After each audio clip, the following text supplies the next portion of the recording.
ఎండాకాలం మనకి ఎట్లుంటుందో కానీ లీడర్లకైతే ఉడకపోతేనే చెమటలు కక్కుడు ఖాయమట. ఏ ఊక వాళ్ళకేంది ఇట్లా చిటికేస్తే బాత్రూంలో కూడా ఏసీ ఫిట్ చేస్తారు. లీడర్లకు ఉడకపోతేంది చెమటలు కక్కుడేంది అన్నీ నీ హెచ్చరికలు అని అంటున్నారా? నేను కాదుల్లా, ఒక అయ్యవారికి దేవుళ్ళు కళలు వచ్చి చెప్పిండ్రట. కావాలంటే మీరైనుండ్రి. నా పేరు శ్రీనివాస గార్గయ్య.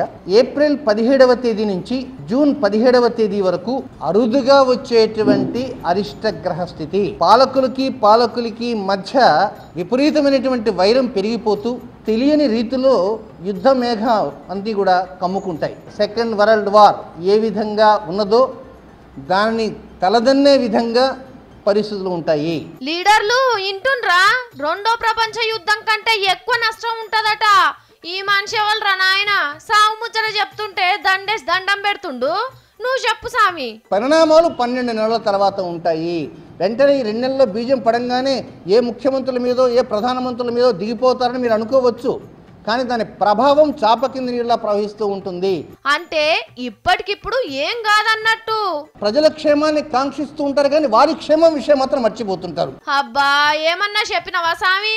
సరే, పబ్లిక్ నంటే లీడర్లు కాపాడతారు, మరి వాళ్ళేం చేయాలో కూడా చెప్పు సామి. తగు జాగ్రత్తలు తీసుకుంటూ కొన్ని విఘాత చర్యలు జరిగే అవకాశాలు ఉన్నాయి. భద్రతకు ఏదన్నా లోటుపాట్లు జరిగే అవకాశాలు ఉన్నాయి. అంటే కొత్త బుల్లెట్ ప్రూఫ్ బండ్లు ఇంకింత మంది గన్మెన్లను పెట్టుకోవాలన్నట్టు. కానీ శ్రీనివాస గార్గయ్య అయ్యవారు ఇంత తెలుగున్నోన్వి నవగ్రహాలను శాంతింపయేసి అష్ట దిక్పాలకులను అనుకూలంగా మార్చుకునే గా మంత్రమేదో చెప్తివంటే అందరు లీడర్లు నీకు భక్తులై భజనలు చేస్తారు.